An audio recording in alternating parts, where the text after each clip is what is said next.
നിങ്ങളുടെ favourite shows ഇനി ഒരിക്കലും മിസ്സാവില്ല. ഇപ്പോൾ C5-ലൂടെ കാണും നിങ്ങളുടെ ഫേവറേറ്റ് ഷോ തികച്ചും സൗജന്യമായി. ഞാൻ കുറ്റക്കാരനല്ലെന്ന് അമ്മ പറഞ്ഞിരുന്നെങ്കിൽ ഇങ്ങനൊരവസ്ഥ ഈ വീട്ടിലുണ്ടാവില്ലായിരുന്നു. ഞാൻ എന്തു പറയണായിരുന്നു? അരുണിന്റെ കാമുകയാണ് അശ്വതി എന്ന് പറയണായിരുന്നു. ആ ശ്രീകുട്ടി അരുണിന്റെ മോളാണെന്ന് പറയണായിരുന്നു. നീ പറ. ഞാനിനി ഒന്നും പറയുന്നില്ല. ഞാൻ ഈ വീട്ടിൽ നിന്ന് ഇറങ്ങുമോ? മോനെ, ഞാൻ അമ്മയെ വെറുതെ പേടിപ്പിക്കാൻ വേണ്ടി പറയല്ല.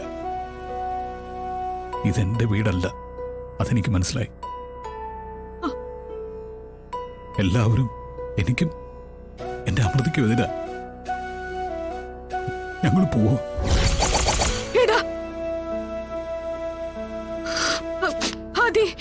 മോനെ, അമ്മേ, അമ്മ എന്റെ അമ്മ തന്നെ. അവൻ എന്റെ അനിയനും. പക്ഷെ നമ്മൾ ഇനി ഒരുമിച്ച് ഒരു വീട്ടിൽ താമസിച്ചാ അത് ശരിയാവില്ല. എടാ മോനെ, നീ അവിവേകം ഒന്നും കാണിക്കരുത്. അമ്മയുടെ സ്ഥാനത്ത് നിന്ന് ആലോചിച്ച് നോക്കിയേ. എനിക്ക് അരുണിനെ വിട്ടുകളയാൻ പറ്റില്ല, എന്നെ കുറ്റപ്പെടുത്താൻ പറ്റില്ല. അതാ അമ്മ ആരുടെയും പക്ഷം പറയാതെ നിന്നെ.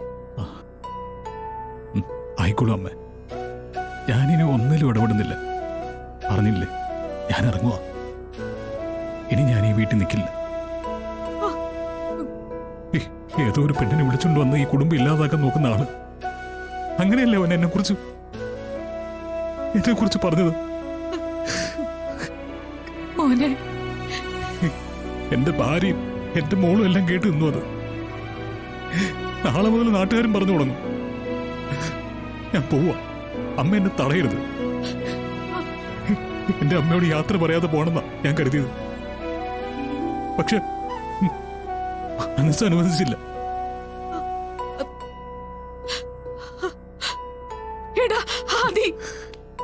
മോനെ, നീ അമ്മയെ വിട്ടു പോകല്ലേടാ. നീ അമ്മ പറയുന്ന കേക്ക്. നീ അമ്മയെ വിട്ടു പോകല്ലേ. ശരിയമ്മ, ഞാൻ പോകുന്നില്ല. പക്ഷെ ഒരു കാര്യം, അമ്മ ഇപ്പം അരുണിനോടെല്ലാം തുറന്നു പറയണം. ഞാൻ കുറ്റക്കാരനല്ല എന്ന് പറയണം. എല്ലാവരുടെ മുന്നിൽ വെച്ച് ഞാൻ അനുഭവിച്ച അവഹേളനം അങ്ങനെ തീരണം. പറ്റുമോ?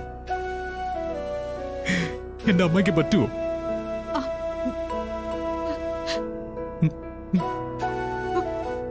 മോനെ,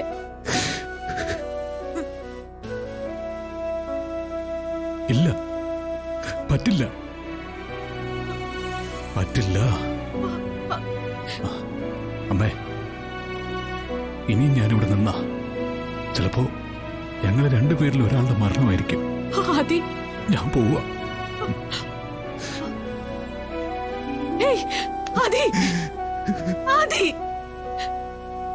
മോനെ,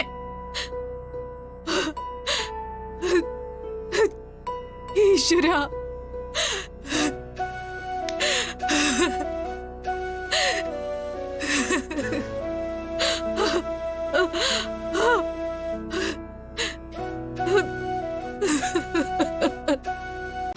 ഡൗൺലോഡ് ചെയ്യൂ C5 ആപ്പ്. കാണൂ എല്ലാ എപ്പിസോഡുകളും സൗജന്യമായി.